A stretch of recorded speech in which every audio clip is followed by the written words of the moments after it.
Hi, good afternoon to everyone. Thank you so much for joining me this afternoon. And it's not exactly a good topic to talk about, but I'm so happy that you are all well and safe. And you are with us to learn something that all leaders has to know and has to be equipped with. Thank you so much to PMAP for organizing this webinar, a topic that everybody has to be aware, a very critical topic, especially these days. So a huge thanks to the professional staff of PMAP who are all behind these amazing and fantastic sessions, virtual summit, and really you've all been doing a good job. Congratulations as well, and thank you to our officers of PMAP, to President Loy. Thank you so much for what you are doing, and we really appreciate it. So let's get to our topic. Again, thank you so much. I'm happy that you are with me. We are with PMAP this afternoon, and I pray that you are all well and safe, and also your families are all well as well. So just allow me to give a very brief introduction about myself. My name is Joanne Acetre. I am the managing director of LHH Philippines. I'll give a brief background now. And I'm also the master trainer on change management or and also accelerate change for Asia Pacific. Before I start, I would just like to say that I'm doing this from home, and we have birds, I have a dog, and also it's raining, so you might hear the rain as well.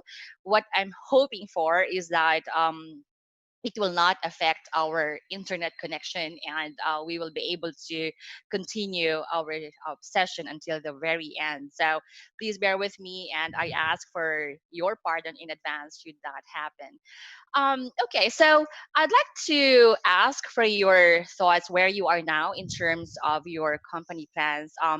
Do you have plans now for layoff or redundancy? Just type in A if you don't have any plans yet, or you're looking at options now. It may be, of course, you could have different programs on how you will address the situation. You could have reduced work hours or other options that will prevent you from letting go of employees. So just enter the letter. Thank you so much for the responses now.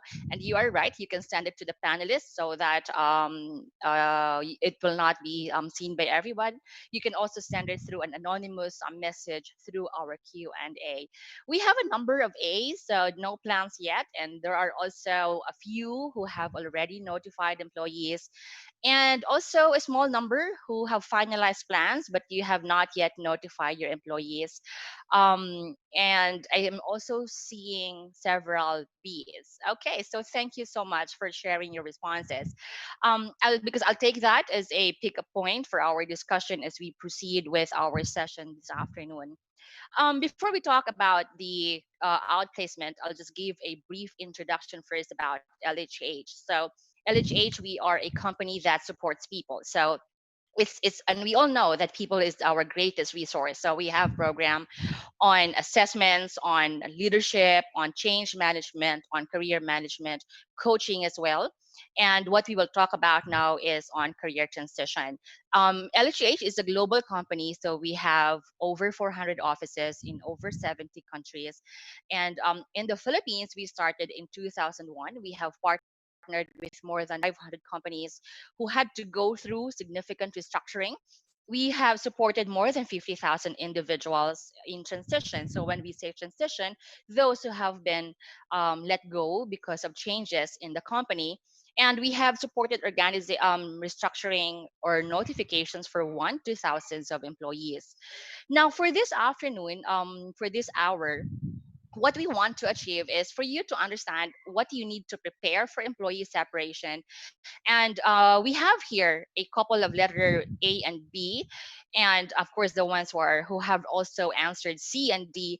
I hope I would be able to share with you best practices from the almost 55 years of LHH that we have been doing this kind of service. So LHH as a whole in the whole world, we've been doing this for more than 50 years. In the Philippines, we've been doing this now for 20 years. So I'd like to share with you our experiences with different industries, different companies, small, large companies, local or multinational companies. Quite often we get the question, what is outplacement and what happens there? So we will talk about that. Basically, we would really want to answer how can you support the people whose roles are being made redundant. So our discussion guide for today is we'll talk about outplacement, what is it, and also of course I will share with you what usually happens in the career transition program. And to help us this afternoon, so you have your audio, you are all on mute now. Should you wish to speak up later on, just raise your hand and our team will unmute your line, and then you can speak out. Of course, I would love us to have good conversation. So I would love to hear your voice and let's talk about this is a very difficult topic to talk about. So I really hope that the HR community would come together and would have conversations about this. Not only the HR but also the leaders. We should not make outplacement a secret. We should make it, a benefit, and everybody should learn from each other. So do speak up and share, and also ask questions. Now, you also have your tools, and if I'm speaking very fast, which often it's a feedback that's given to me often. Feel free to send a message, and I would slow down. We have Q&A, so for your questions or comments, you can send public, or of course, if it's you want to be anonymous, you can do so. Let's focus on the topic, and then if there are questions or other topics that you'd like to talk about, do contact PMAP so that they can direct you to the appropriate person. I'm really hoping that we will all learn from each other. Of course, you might have experience that we have not yet experienced. So I would really appreciate it if we can share and talk about it. And also, we will have Q&A. So towards the end, I hope we will have enough time to do that. And I already mentioned it. If we have connection problems, should I be disconnected, please bear with me. I will log in again. And also, if you will be disconnected again, please just log in again, and we will be here for you. All right, so let's start our discussion. And I'd like to talk first about understanding outplacement. Um, so, um, and that's my dog. So, pardon me. Okay.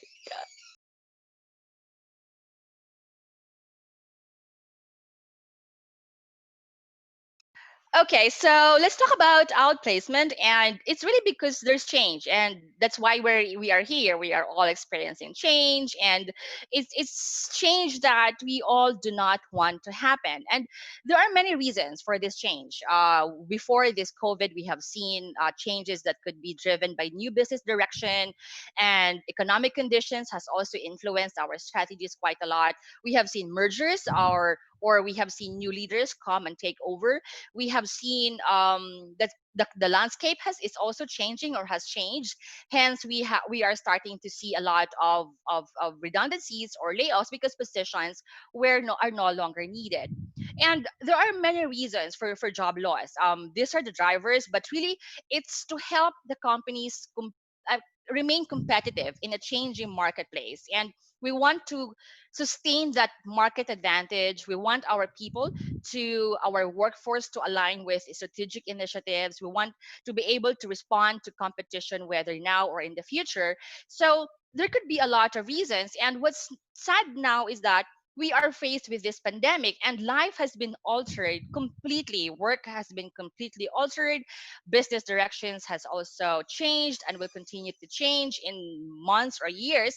And what is sad is that one effect that we wish is not happening is that people are losing jobs. And not exactly a good time to lose jobs, especially nowadays. And I tell you, in the past weeks, I've gone through difficult conversations about with employees who have lost their jobs. So it's not a good time to lose a job, but we also can understand certainly why companies has to do it, because there is also a matter of protecting and ensuring that the company will survive. And of course, we also have other employees and the community that we also have to be mindful of. When we have to exit people, there could be we could be looking at two options, whether it's voluntary or involuntary. Sure. Yes. Okay. So thank you for the feedback on the time to share slides. We'll take note of that.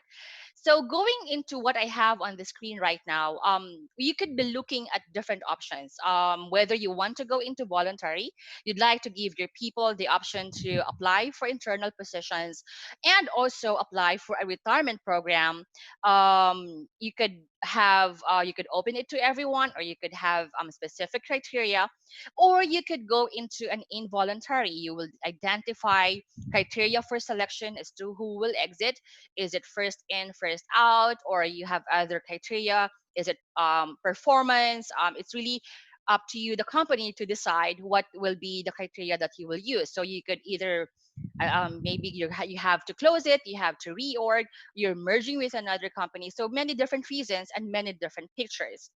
But who here, who among you have already lost a job? You were the one whose role was made redundant. Has anybody experienced that? You can send it. You can send a private message to the panelist for. But I'm the reason I asked is really I just want not that we will share about it, but let's just go back to that experience when we lost a job. I remember 20 years ago I was also redundated, and I was also let go. And what happened there, I was very young, and I came in very early in the morning, and my boss called me into the conference room, and I was informed that I no longer have a job. I got my check, and I was instructed to get my things from my cubicle, and right there and then I was ushered to the door. That was painful because it was an immediate termination, although I was paid for the 30 days. But if you have experienced that, I don't know how you felt. For many it's a difficult experience. It's really a painful story that we all wish we don't have to go through, or nobody will experience. Thank you for the ones who shared here in our chat room their redundancy experience. Let's just go back what happens when we have to exit people. In relation to employee separation is not easy because of the psychological contract. So this was originally developed by scholar Denise Rousseau, and the psychological contract refers to the unwritten set of expectations where the company provides security and the employee provides loyalty. And when you are letting go, when you are terminating an employee, you are breaking that bond. And like any human relationship, that is a breakup. And that's painful. Um, you might have, if you can recall, if you had an experience when you left a company due to resignation, I'm not sure about you, but I can remember resignations I did where on the last day, I feel sad. Just remember, just imagine how the intensity of the feeling was in with when it is an involuntary job loss, because resignation is voluntary, you left on your own accord, but and then you still feel sad, right?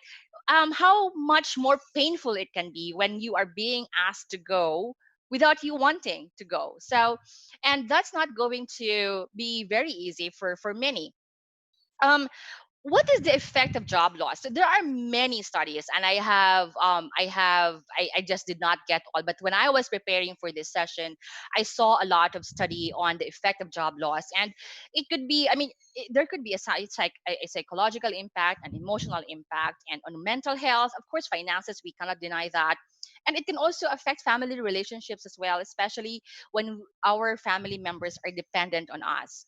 And when we experience these effects, there are many reactions. We would feel a lot of reactions. Your employees would feel angry. Could be that they feel that you betrayed them. It could be that maybe you are a manager who's very close to the employees, and because of your position you had to keep it confidential for a time, and then when they find out that you knew for some time, they feel betrayed. They feel that you are not on their side, so that there could be anger, there could be a sense of abandonment. Some might say, this is not happening. They've done this before, but they retracted, and they will do that again this time. There could be a lot of grief, of sadness, especially. We see this often when employees have worked together. They have they're now the godparents of their office mates kids, and they're just really very close. They're no longer office mates, but they're really just like friends or families now. So that's these are the typical reactions when an in-person loses a job. But it's not really just losing a job. We're losing more than just the job. We're losing the network of friends. So although of course we know later on that these friends, they will remain friends, but during that time, the structure, the habit, we have to say goodbye to that. And also, if you will recall, when you introduced yourself by mentioning your job, your position, or your company, because our identity is connected to our job, or our job is us. So when I introduce, hi, I'm Joanne, I'm the MD, it's like it's automatic. So, and when we have to remove that suddenly, how do I introduce myself now? And we have seen it often, especially during Christmas or December, when there are a lot of happenings, a lot of gathering, and we have to do, and we see it from our clients. They have to do introductions, and how will I introduce myself now? Um, and and as simple as a business card can be a big can be very helpful already, because they give a business card, but I don't have a business card now. This going to be a very awkward situation. So just imagine that it's really more than just the job that we are losing, or our employees are losing. And I agree with Juan here. So we have HR managers who are being made redundant and who has to be exited. We have CEOs, and it's really the identity that they have to struggle. And when people lose their jobs, they go through a transition period. You might have seen many change models. I will share with you the change model of LHH. We call that the behavior-based change model. And like many other change model who uses a curve, we also have a curve here, and it will talk about the productivity, the morale, and the energy um, through time. So we will talk about what do we go through when we say goodbye to something, or when we go through a change. And at first there is anticipation, so we are uncertain, we are excited. And I like what one participant sent to our chat. Even voluntary, we would also experience excitement and anxious what's going to happen. And this is also evident when we go through organizational change. So when people see leaders meeting together, what's happening? Or when you send an invitation for a town hall, is this going to be it? What's going to be the message? There are rumors, so they could be nervous, they could be restless during this quarantine period. They probably had fears already what the company is going to do, so they're now anxious, they're now uncertain. They feel they're worried about what's going to happen. And when they finally find out what's going to happen, they have, I mean, that's when sadness comes in. There's doubt if they can make it through. There's shock. And I mentioned already earlier about distrust, that you knew about this and you did not tell me. You could have helped me prepare, or you are the ninang of my child, and yet you did not think about that. So we could hear that from people who are really very sad and angry about what's happening. And then they will go through a phase of disorientation. This is when they have to make a lot of decisions. They have to think about what will I do now, where will I apply, are there jobs available, what will I do with my money, do I pay all my loans, if not, which loan do I pay first, what business should I open? So there's a lot of decision, and it's going to overwhelm them. It's going to be confusing for them, and that's when they just need time to really think through. That's when they say, I can't think now, because in LHH, when we have this conversation with them, we see this, and they're just really unable to come to a decision at that time. Then little by little, they will now see options, and that's when they become interested and curious, and they will try to find out, is this will this work for me?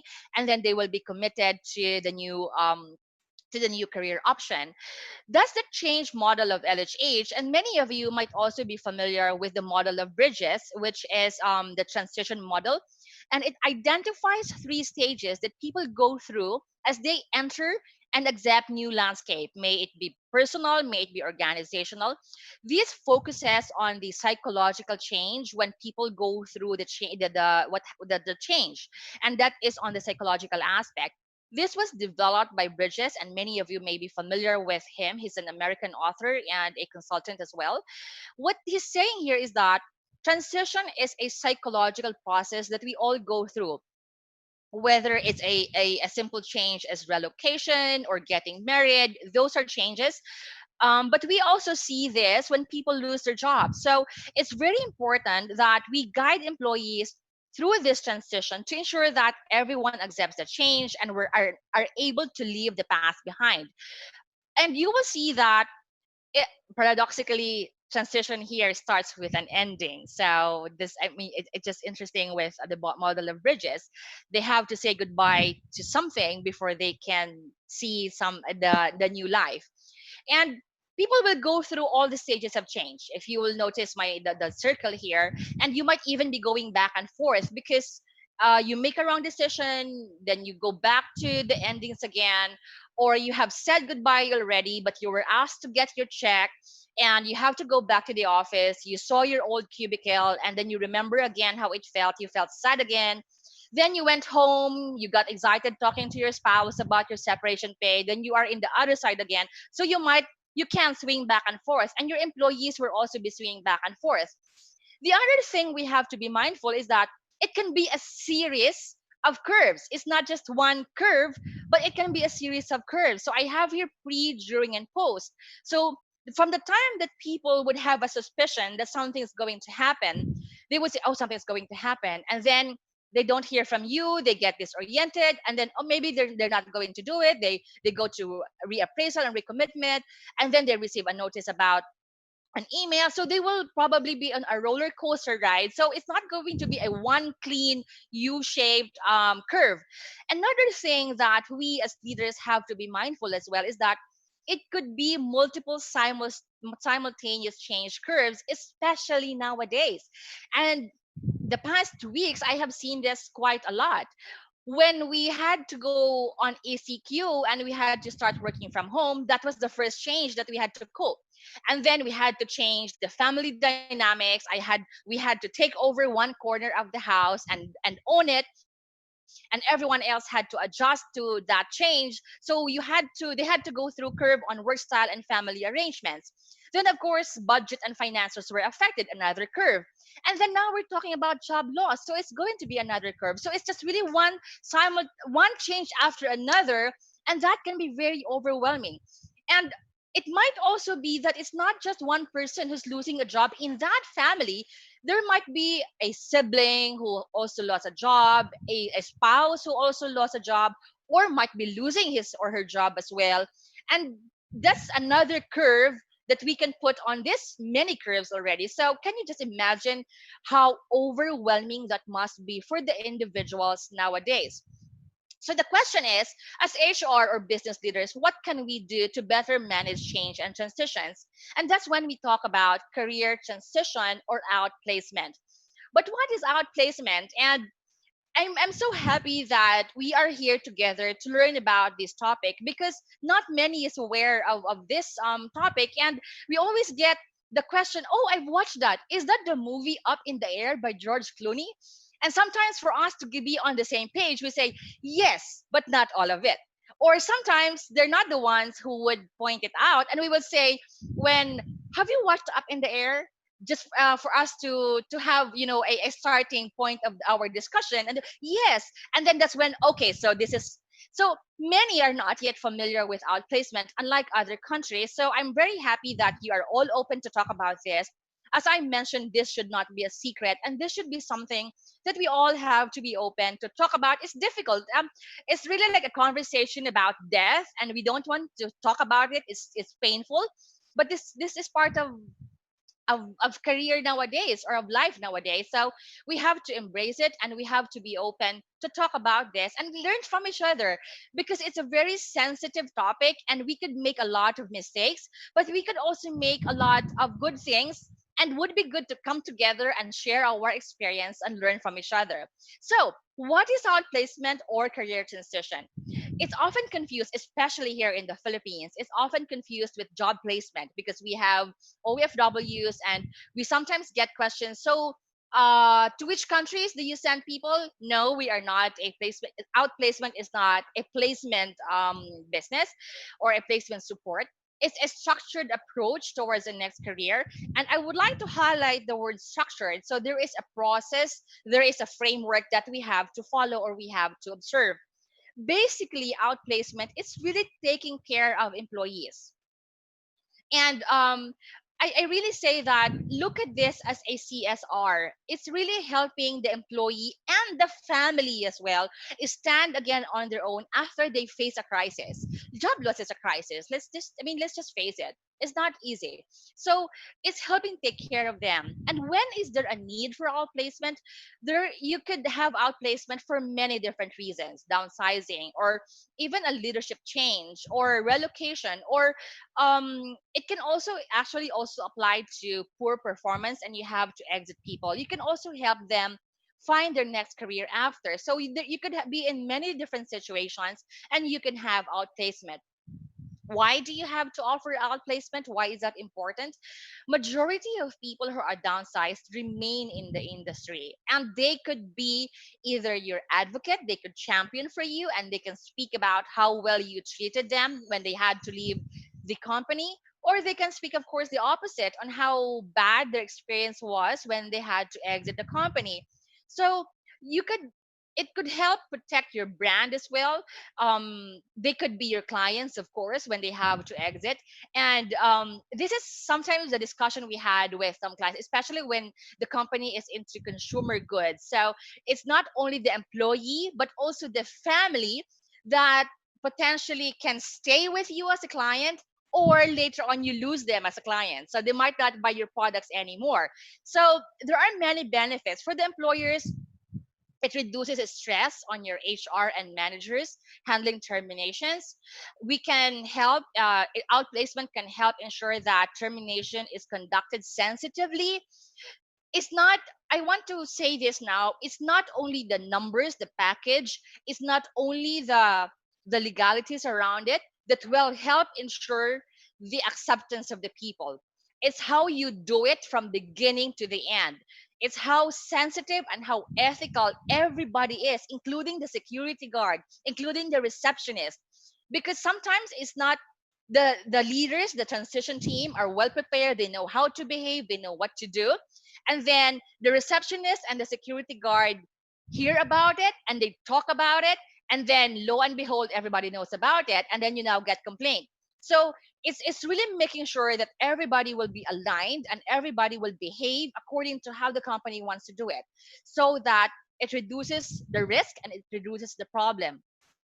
I also want to find out that when you take care of the ones who leave, you're actually taking care of the ones who stay, because they are friends. They've worked for many years and they will look on how you're treating the employees who are leaving. So if you're treating my friend well, even if he or she has to leave the company, I will say, this company takes care of its people, so I will stay here and this is where I would want to work. So it's really also helping protect the engagement of your stayers, who of course will be very important in bringing the business forward. So that's it. There are many benefits for companies on how outplacement can help you. Of course, for the employees, for the individuals, it helps them accept and understand the change. It gives them change management skills. It helps protect their dignity and they're able to move forward.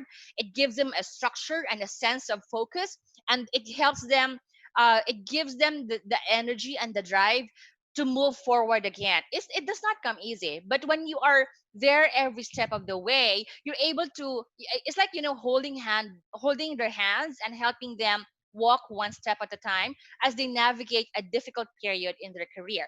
So that is outplacement. Now, when you have to execute outplacement, I would like to walk through some best practices when you are planning. I've been doing this for many years now, and I have seen that some leaders will only focus on some groups, and sometimes they lose focus on the other groups. So I'd like to start with the three stakeholder groups that we should always have in mind. And of course, we're talking here about the impacted employees, which we call the leavers. And then, of course, you have your leaders and managers. And then you have your stayers or the non-impacted employees. So as the HR or the business leader, you need to have a plan for these three stakeholders and not just focus on one group.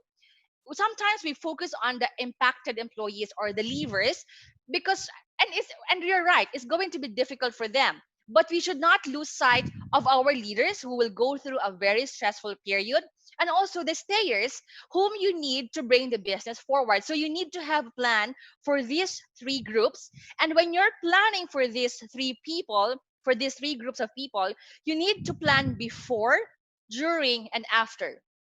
So you can't focus only on the tell day. We call it the tell day or the notification day. So you have to focus on what do you do before. Sometimes as simple as what will be your invitation when you have to call your people to the town hall. And sometimes I see it sometimes. Oh yeah, what will be the subject of the email, or how will they come to the office? How will they leave the office? What will you tell the stayers? Why, if you have to divide the groups into stayers and leavers, and you're only calling the leavers to that town hall, what will you say to the others? So these are things that you have to be mindful of. And when I say before, during, and after, you have to think of three things. And these are the three things that individuals need when we go through change. We need structure, information, and support. So there has to be structured. It can't just be, a free flowing activity. We need information. When is it going to happen? When is my exit date? When will I get my package? When will I know if I am the stayer? When will I know my new function? Because I'm now taking on the job of two or three people. When will I know who my new boss is? When will I meet my new boss? So those are the things that you have to be mindful of.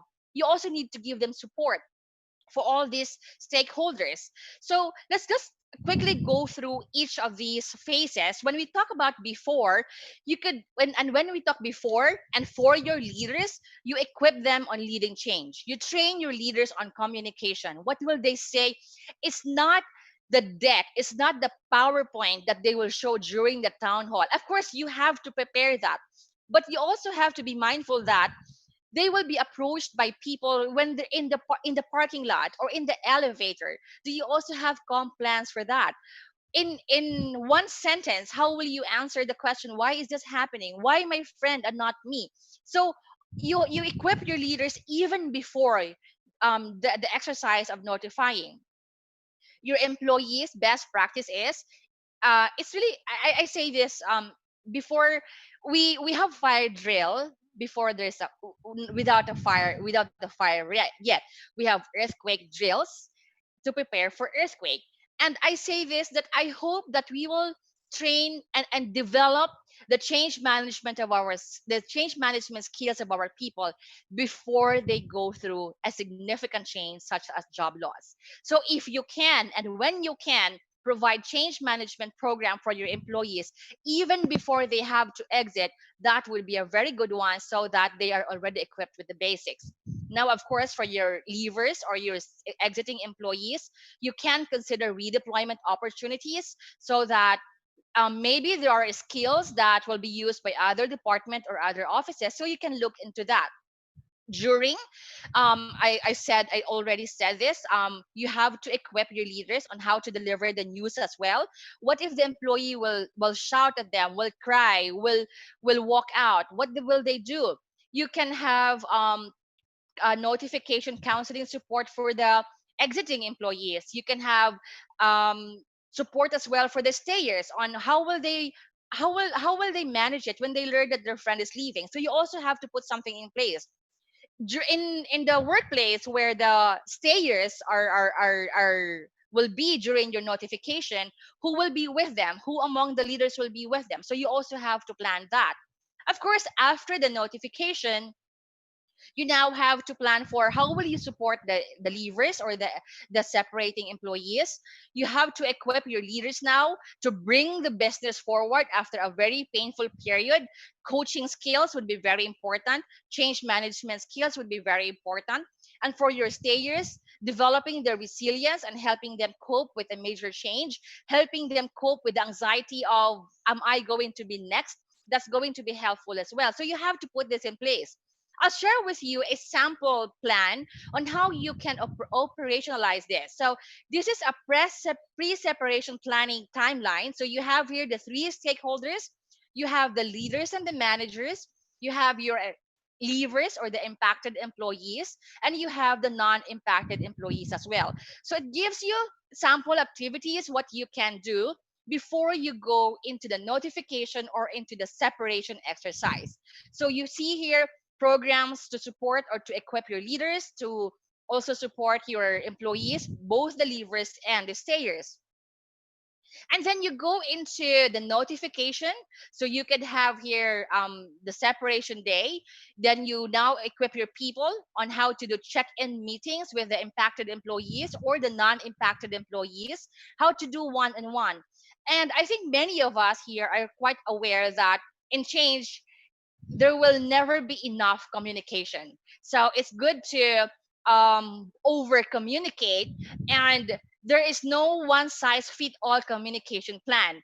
Each person will have different concerns, each person will have different reasons for either resistance or accepting the change. And your leaders or managers should be able to carry different kinds of conversations, different kinds of concerns, so that everybody will be able to move forward. So you have that there. Now, of course, your stayers, they need to be equipped on how to respond to the change and to refocus to bring the business forward. Now, the leavers or the impacted employees, we now have to help them move forward as well in crafting their career upon leaving the company. So this is a sample roadmap for you. There are also checklists. You also have to be very detail oriented, especially if you are going to handle large scale separation exercises. So pull out a checklist, list down what you have to consider, even timing of the tools, the technology. That's going to be very critical, because they should not there should be you should be concerned about when will the employee know and when will you switch off their technology. So you should also go into that detail. Now, there is also a template on the profile which we recommend that HR or business leaders do, because it helps you anticipate now how the person will respond and how the job loss will affect them personally. So this is, of course, highly confidential and also mindful of data privacy, but it would be good for you to identify how is the financial picture of the person. Do they have loans? If you now deduct all the loans, how much will he get? Will that be enough for the needs of the family? Health condition as well. And also the profile of the person, how does he respond when there's a crisis. So these are tools that I'm sharing with you that you should have when you are planning, even if it's just one employee. It's always best to have a checklist so that we don't forget, especially this kind of exercise, because this is a very emotional exercise. This is a difficult activity for us leaders. Now, going into outplacement, how will that support the HR or the business leaders? You have to, when you're choosing the outplacement partner, you need to consider the experience, the expertise, and the infrastructure. So, are they also able to deliver in several locations, especially if your office is or your company is located in several areas? You have to identify that. Do they have the ability to scale up? It can be for one, for 10, or for 50, or for 100. And that's going to be very important, because these kinds of exercise happen very fast. And you have to be able to have a partner who will be able to move along with you, whether you are implementing it very fast or you need to slow down. So you need to have a partner who's mindful of your pacing. Of course, you have to also check on the excellence of their delivery, and also how it meets your finance targets as well. And especially during this is a highly sensitive exercise, so they have to be mindful of as well on how they handle such highly sensitive exercises. The outplacement partner is an extension of your HR or leaders. um it it relieves you from the pressure of many areas of this kind of exercise. So it's really making sure that the plan is tailored to your business needs. They're with you wherever you need them and whenever you need them. They should be able to customize it, because if you have to do it your own, especially if you're doing a number of employees, you have to exit a number of employees, then you might have to also have your own trainers, your own materials, your own design, and that will eat up the time and the resources of your HR team. So if you have a partner, then you will be able to relieve your HR from that aspect, from that task, and they will be able to focus on other strategic matters. And an outplacement partner will help ensure success for you. They should be mindful of your plans, of your objectives, of the whole exercise. They should be helping you protect your brand, and they should be with you in terms of your values. They should be aligned with your culture as well, and they should be mindful of how do you want this exercise to end. So they should be partnering with you. An outplacement partner also helps shoulder all the weight. So it's critical that little things are taken care of, and you have these partners to join you in this difficult practice. Now, I see a lot, or I hear a lot of line managers who say, I don't want to deliver the news. It's the role of the HR to do that. And I say, I do not agree with that. So the HR is a strategic partner here, but line managers, they should be able to handle these difficult conversations. In fact, they're the ones who should be delivering this. It's okay if you have limited people and you need HR to deliver the separation notice, but line managers has to be equipped in conducting these separation notifications. HR, we are the advocates on recruitment, on boarding, development. We should also be the advocates on offboarding, especially if it's involuntary practice. So we should also be the advocates and the champions of a safe passage exiting the company. So we want our employees to have a good experience when they join our company. Let's also be the champions, and let's also rally the same principles if and when our employees has to exit the company. So that is the role of the HR here. But I also want to say that let's also look at redeployment or reskilling, because not everyone might need to leave. So if we can go through a review of the strategies of the company and also the required competencies, we might be able to redeploy or reskill some people. So as HR, that is also our role to help make this happen as much as possible. If we can reduce the number of involuntary separation, then better. We're able to save number of jobs, and we're able to save individuals as well. So that is partnering with an outplacement company or a provider. Now, many of the questions, and this is the question that I often get: what happens in the outplacement program? So what do you do there? It's we don't really publicly talk about it, so there's a lot of curiosity on what really happens in the program. There could be many different framework, but this is a the framework that we use in LHH, and this is a good reference for you when you are looking for an outplacement partner. So first is we equip them, or we help them embrace their thoughts or their mind on what's happening. They have to understand what's happening, what's in their control, what can they do about it. Now we help them evaluate their career plans. Is it business? Is it job search? Is it going back to school? Is it okay to rest for the meantime? But that is based on a series of assessment exercises. There's no one size fit all answer to the question, should I look for a job or should I go for a business? What business is best for me? Everybody has different criteria, everybody has different situation, and we all have different factors to consider when we are making our career decision. And these assessments will help them look into their life. What do I want to happen in my life? Where am I right now? Am I married with young kids? Or am I single? Or am I married with kids who are now graduates? That would have a different impact on my career. So that is one question that would be good for them to reflect. The other question would be, what am I good at? What is it that I like to do?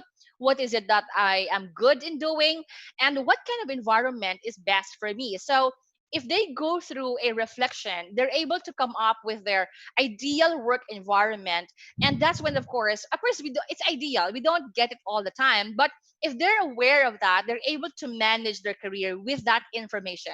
So they could say, I'm not for large multinational. I'm for a small local company or startup companies. There's nothing wrong with choosing one over the other. It's really because that is the decision that best fits this person. Then, of course, financial readiness as well. When these three aspects are clear for them, they're able to objectively assess what's the best career plan for them. Is it going into employment? Do I now start a business?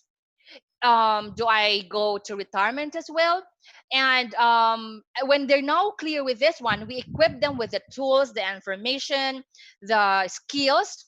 Then they're able to define the roadmap to move forward. And hopefully, their decision is rational, is objective, and is data based.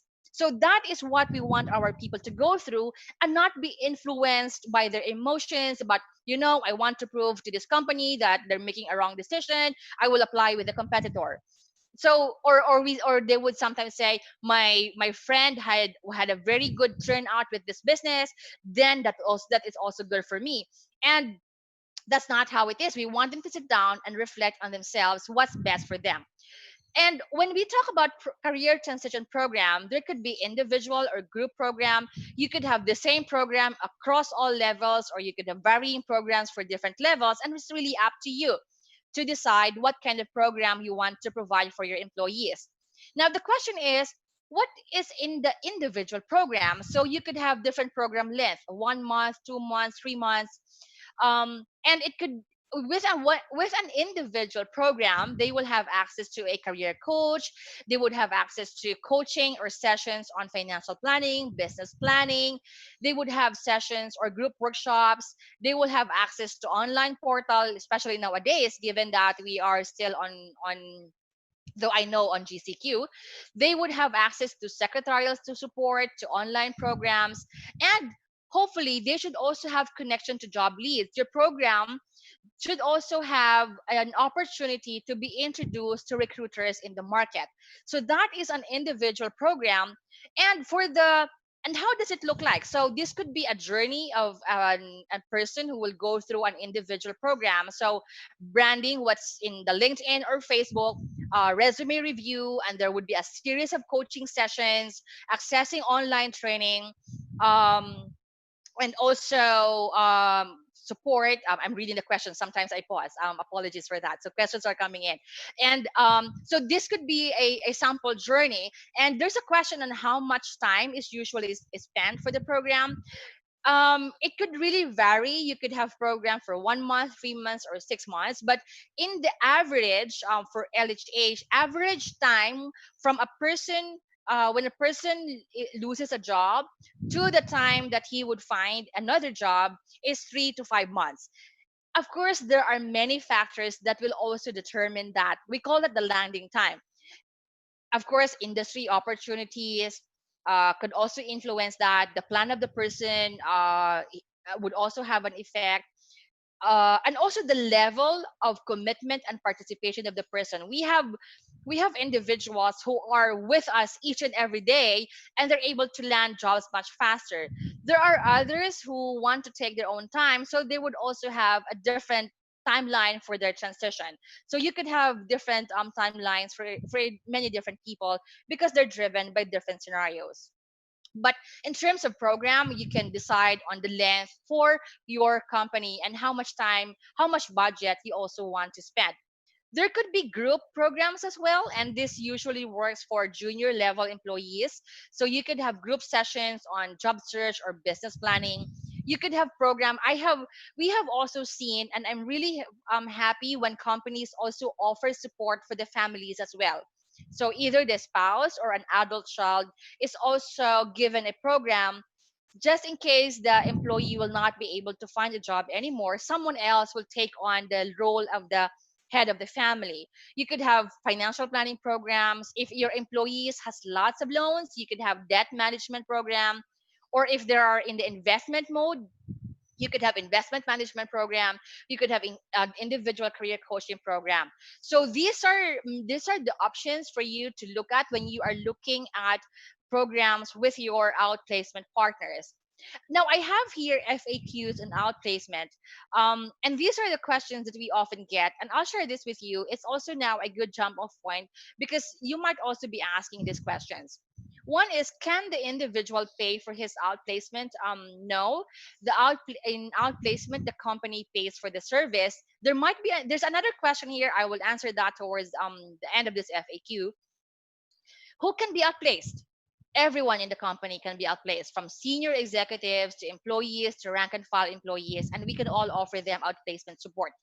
I sometimes get the comment that, he's a senior executive, he's getting enough money, he does not need help.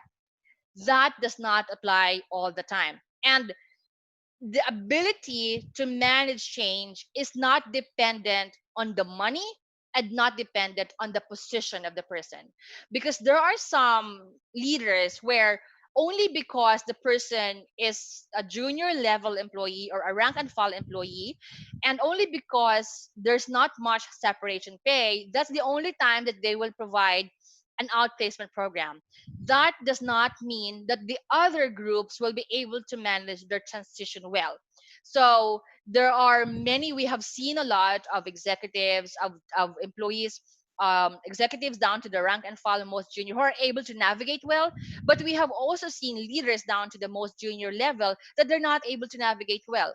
So it's also it does not follow as to whether the senior or the shop floor employees will only get the program.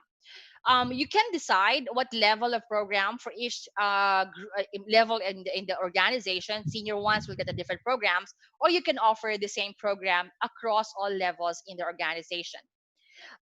What is the minimum number that can be upplaced? You could have one or you could have thousands. So it really is dependent on the reason of your change and how many roles will be made redundant. Can we only take parts of the program? I have seen you the framework. Yes, this is another question. So I have shared with you the framework of the program. It's ideal if we take the program from a holistic approach, right? So, but of course, different configurations can be considered for unique needs and situations. So, thank you for the question on, does it have to be the full service, or can you only choose like resume writing or LinkedIn profile? That can, of course, we say yes to that. There is just an advantage as well when we take a step back, when we have the assessments.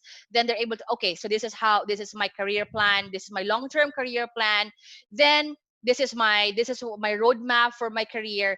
Then we will now go to the resume and the branding, not, and they're able to craft a holistic plan. But then of course, yes, you can have also different configurations of the programs. Okay, so do you find jobs for the individual? in outplacement um in outplacement, the responsibility of finding a job rests with the individual affected by the change. The outplacement program provides the tools, the process, and the support to increase their chances of finding the ideal job possible. But the question is, how will they find job? Are you not a search firm? There are outplacement provider who are also search firms, but outplacement per se is not a search function. Rather, the outplacement may have a search firm, or they can partner with search firms to help the individual find a job. So that is the answer to that question. But later on, I have here a question. Can we not just give them jobs, or can we not just give them the money?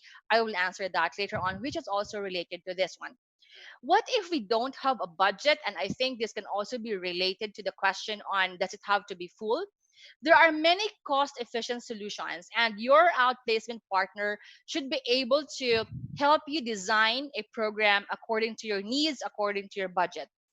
um it we have I have encountered cases wherein they would want to have let's say they would want to have a business planning session, and when we do a survey, we find out that the employees would still want to go for jobs. So that might not, we have to review the data.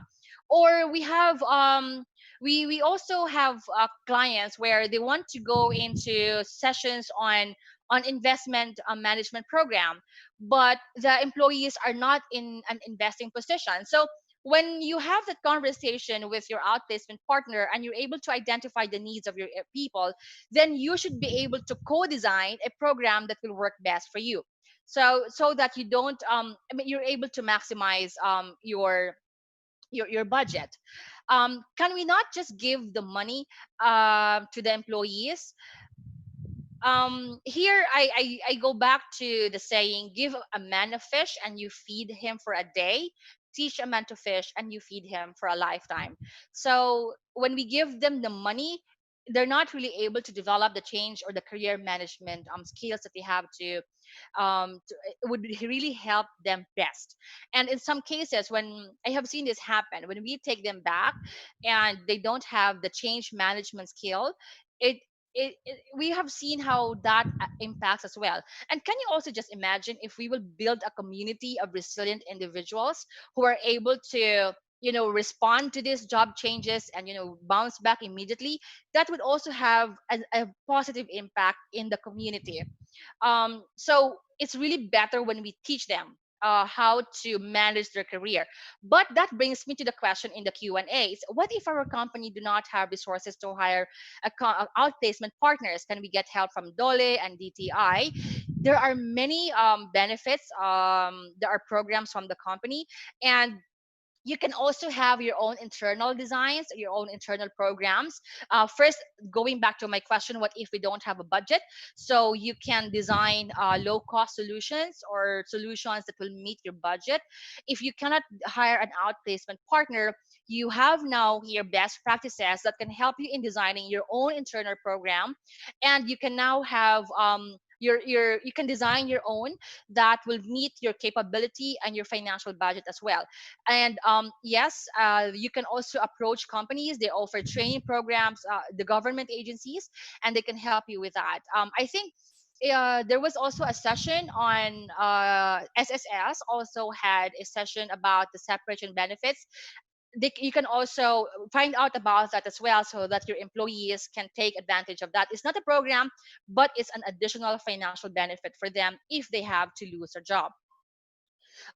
When you're choosing an outplacement partner, you have to partner with a company that is a strategic partner and not just a transactional vendor.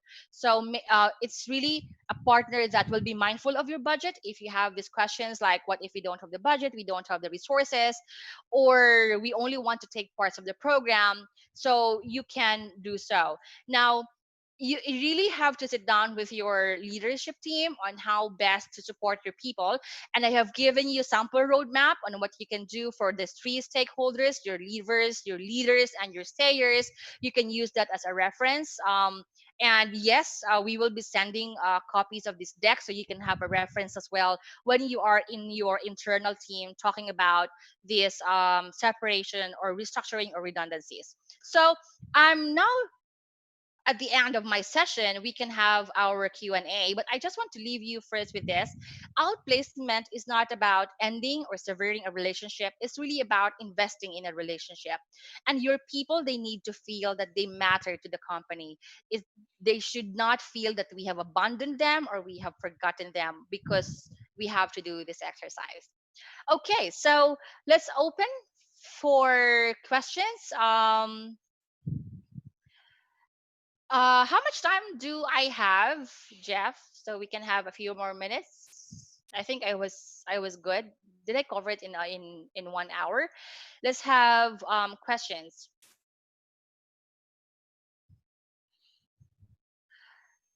Okay, thank you for the response on how much time I have. Okay, so I think I already answered this. If you don't have, cite examples of challenges you have encountered. Oh, we've encountered a lot of challenges.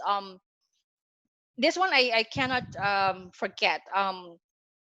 We were talking. I was with a senior leadership team, and we were planning for the career transition program. They've already notified their people. And by the way, if you're going to partner with outplacement partners, good to invite them very early on in the process, and don't call them when you need now to deliver the notice. If they're able to partner with you very early, they can curate programs and solutions that will align with your challenges, and that will help ensure that or that will help minimize problems. So bring them early, bring them on board very early in the process. Going back to the question, so we were brought in late into the process, and the employees have already been notified. There were a lot of there was already a picket outside the office, so we were having this session with the senior leaders, and we went back to what is the business case of this change, what was the reason.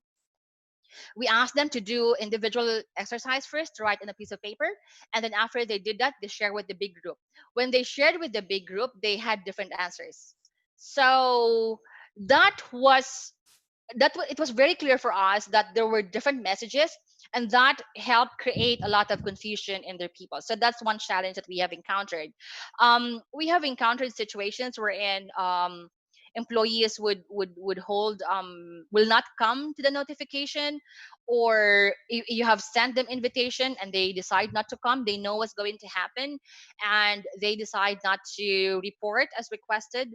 Or we have seen employees who were identified not who were identified to be healthy, but were having hypertension or medical problems, and that had an effect on how they took the news.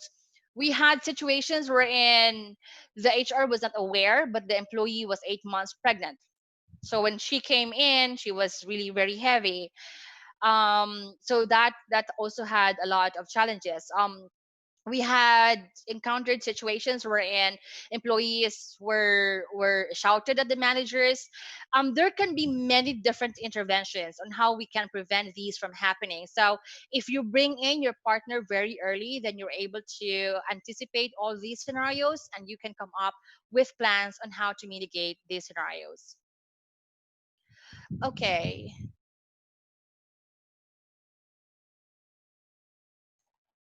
How much is this program in average? Different outplacement partners would have a different program structure, but the average for an outplacement program would usually be equal to the 1 month salary of the employee. But that should not be the benchmark, because I'd like to go back to the question earlier: what if we don't have the budget?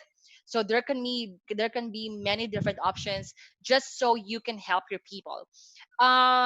If there's no budget, you know what I me personally will say: any support nowadays is a big support already. Just it does not have to be the full program, but just really you being sincere and you wanting to support your people, and you have limitations with your budget, then that's enough. We work you had to work with what you have. You had to make the best situation out of your limited resources, then that's good enough. How can we help our employees in transition during this time wherein most companies are affected, or should I say are doing the same? What's the best practice or advice? Do help them. It does not There are many. You can have your own internal team, but do help them navigate the career planning process. Just last week we had to support many companies who had to exit, and the one theme from the hundreds of employees that we have spoken to, one question: saan ako magsisimula? That's a major question for them.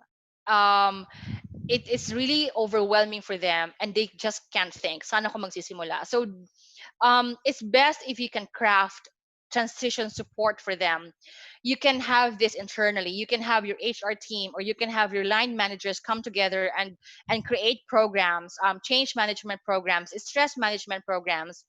You can have There are many mental health counselors as well that you can call to support your people, especially that this will cause a lot of mental stress. So do get all these resources. And in the past months, I have seen a lot of posts and also articles on the internet about how we can help people who has to exit their company because of what's happening. So, but not only that, even stress navigating all the many changes that's happening now, not necessarily because they're losing their jobs. That's a major change. So come up with a good change management program, and there are many materials on how to do that. So do prepare a sound change management or transition plan, and put together all your leaders in crafting that. You can have many experts now. PMAP has a lot of experts that you can approach for help in creating your programs.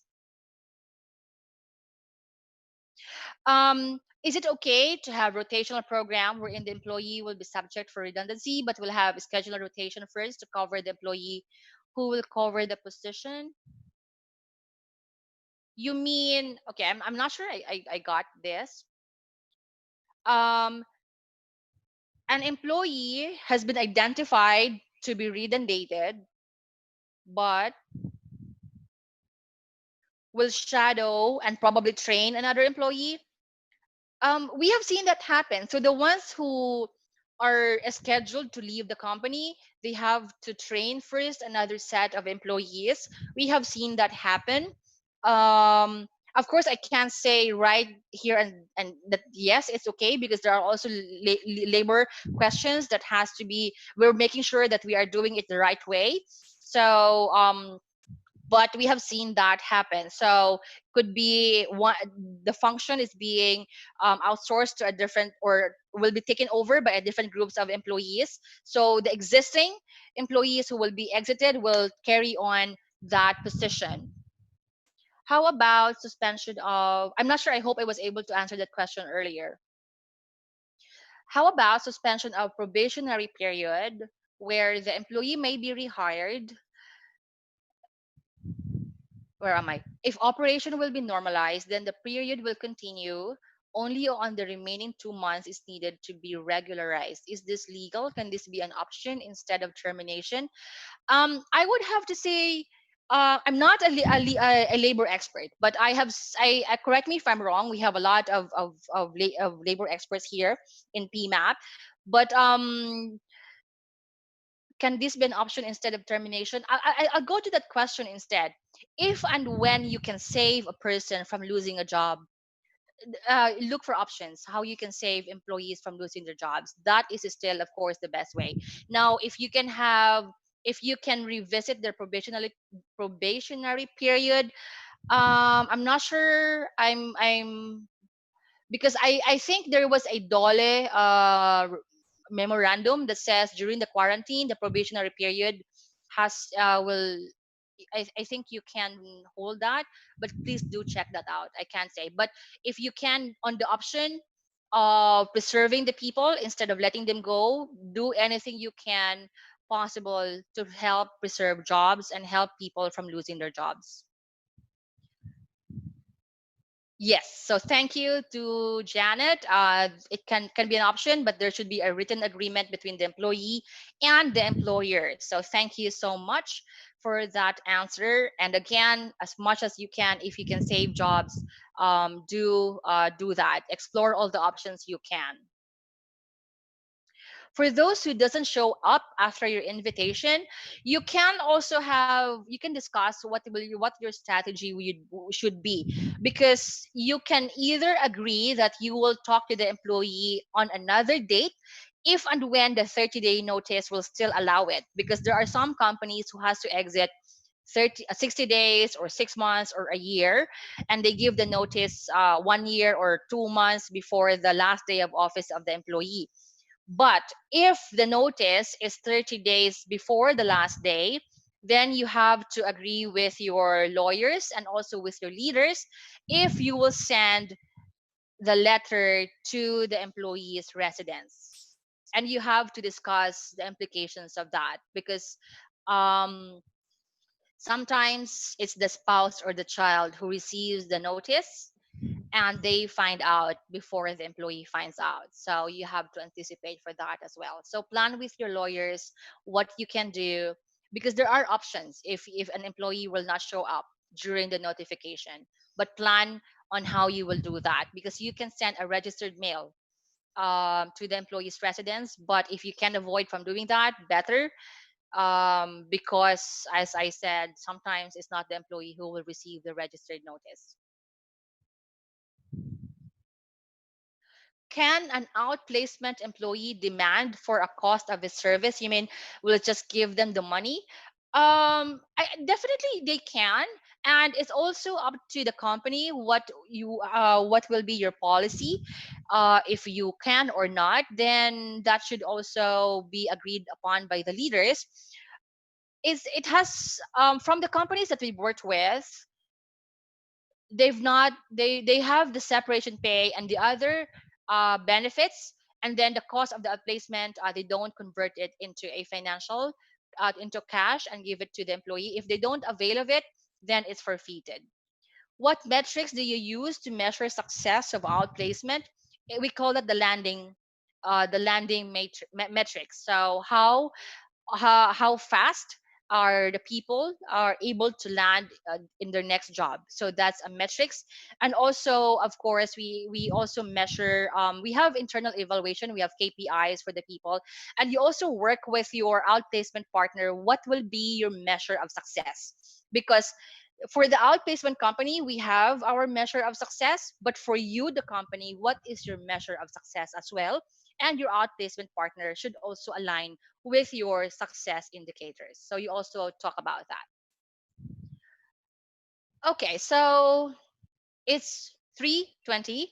Um, Programs for the non-impacted or the stayers, you can have change management programs for them. You can have programs on how they will be able to navigate the change, develop their resilience. You can do so, and I would recommend that you do that for your stayers. Not only think about your leavers, but also prepare your stayers so that they're able to refocus. In fact, and I will say this again, the most important group here are your stayers. Of course, that everybody is important, but your stayers will bring the business forward. And eventually, when the business grows again, then you're able to hire people again, and help also address unemployment in the community. So that's going to be very important. Will this work with government agencies? Have you provided? Yes, we have worked with government agencies. All the companies and the agencies we work with are highly confidential. That's why if you search for us, we don't publish the companies that we partner with, but we have worked with government agencies, and we have also worked with agencies and companies on retirement or career management plans. So even before they have to exit, especially for government agencies, we have run a lot of retirement programs. So they know when they will retire, and I think we all know if. And for them to prepare for that life, we have retirement programs 5-10 years before they retire. We run that program, and they're able to come up with the retirement plan so that when they have to exit and retire, they are more ready rather than they resist the idea. Um, is this mandatory? No, outplacement is not mandatory.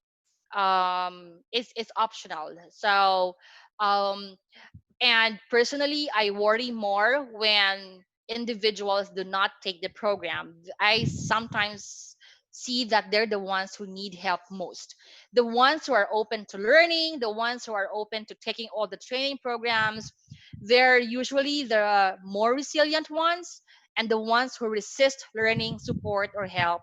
I personally worry about them. Okay, so all right, so I think some of the questions are, if you're handling outplacement internally and you want to measure success rate, what do you use as metrics? Top of mind, I would have say hopefully no labor issues. That's one. So because if you have labor issues and people will go to dole, that's going to be a big problem. So that is a significant success indicator that we all have to be mindful of. So make sure that you're doing it legally correctly, and you are able to ensure all the rights are protected everybody's rights are protected. So, all right. So, thank you so much for the questions, and I hope that I was able to share significant learnings, and we're able to learn how we can best help people and our employees, our friends, our colleagues who are going to lose their jobs. I will part with this saying: prepare people for change when there is still no change. So I hope that everybody, or everyone here, will really be change management um, experts, no matter what level we are in the organization. Thank you so much, and I hope that you will all have a great weekend. Enjoy the weekend, enjoy time with the family, and we will all prepare for GCQ. Stay safe, everyone, and I do hope that I will see you again in our future learning sessions. Take care and be safe. Bye.